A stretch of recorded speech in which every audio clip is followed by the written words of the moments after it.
Well, it would appear that I lucked out a little bit. I went and did some quick trash picking today, and this is all the stuff that I found. Definitely a good haul. So this is a skill saw, which still works. See if I can find a model number.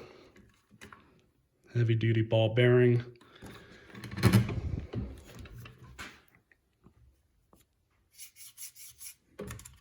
It's got to be this right here, 559. Yeah, because there's nothing underneath it, but this thing works perfectly.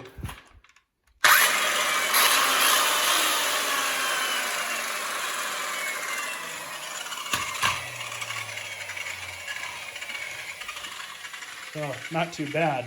I found most of this stuff in this blue bucket, but I did find some of this other stuff just kind of sitting at the curb. I also got one of these work lights, which still works. There's nothing wrong with it. Some people obviously like to throw these things away. I don't really see a point. Some people might think that they're obsolete or something, but you know, I seem to recall these, you know, getting pretty hot if you're using a normal incandescent light bulb. So just swap it out with an LED bulb and there you go. And then I found this, which I'm not gonna plug it in, but it does turn on. It's really loud. So I don't know, I've never really messed with one of these before, and I don't know if there's like a piston and a cylinder inside here, but it's really loud when I plugged it in and pulled the trigger. So I don't know if this thing has like a built-in like little mini air compressor in it is basically what it is. I have no idea. I might play around with this some more to see if it's actually broken or not. No clue. And I found some of these, some levelers for, you know, desks or furniture, which I actually do need some of those. And we can start with the tools. So I have three saw blades here for the circular saw. And I'm not worried about this car at all as far as scratches go, so we'll get that out of the way. Found some vintage professional Proto wrenches. They don't make these anymore. I mean, Proto's still around, but these are vintage as all get out.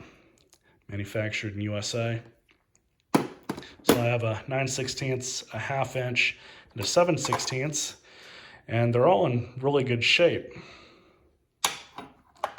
So you can never have too many wrenches, especially these good quality ones like these. They don't make them like this anymore. Then I also found these Kalo Buffalo wrenches. We have a 3/8, 7/16, 1/2 inch, 5/8, and a 3/4. And I am not familiar with this brand. Obviously it's a vintage brand, but I've never heard of them or used any of their stuff before, so no idea if they're actually worth anything or not. They might have just been, you know, like a vintage homeowner type tool, much like how Stanley used to be back in the day.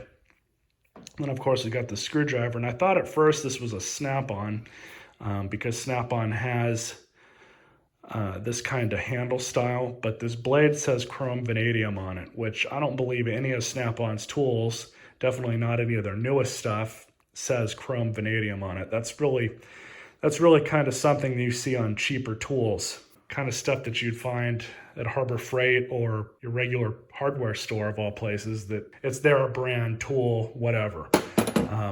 So I don't know if this thing's a Snap-on or not. I might look into that a little bit, but there's actually nothing really on here to go off of other than that. Found this nice pair of pliers. Proto 276 Professional, USA made. I don't know why this guy threw this stuff out, but these are really good condition. Could probably dip some of that, dip the handles and some plastic dip. Found a Proto adjustable wrench, Proto 706.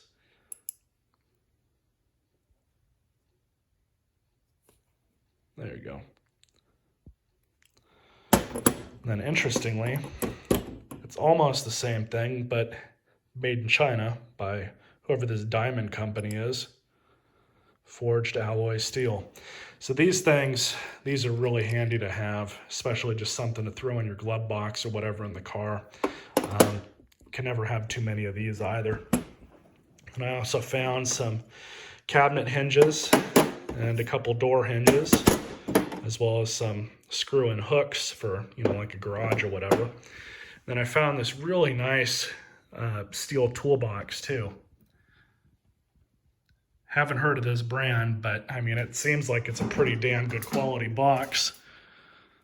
Some scratching on the bottom, nothing big there. A little dusty, needs to be cleaned up. And before I forget to mention it, I also found this Utilitech Pro shop fan, which unfortunately doesn't work.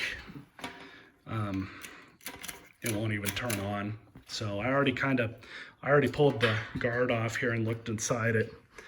And there's supposed to be another cover that's on the inside of here that holds that in, that holds that black box in there.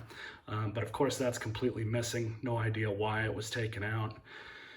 I don't know if it's burned out or not. I seem to think that, you know, this thing might actually have an issue with it other than wiring. So I found a Riccar 800 vacuum.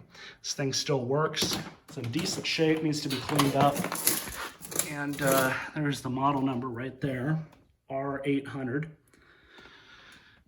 So that's definitely a good candidate to fix up. It's actually, I think that's the third one of these that I've found, at least as far as Riccars go. Yeah, it is the third one. All in all, I'd say this was a pretty good haul. It's one of my smaller hauls, but for the most part, all this stuff is pretty damn good to begin with. So I hope you guys enjoyed this video. Stay safe, stay healthy.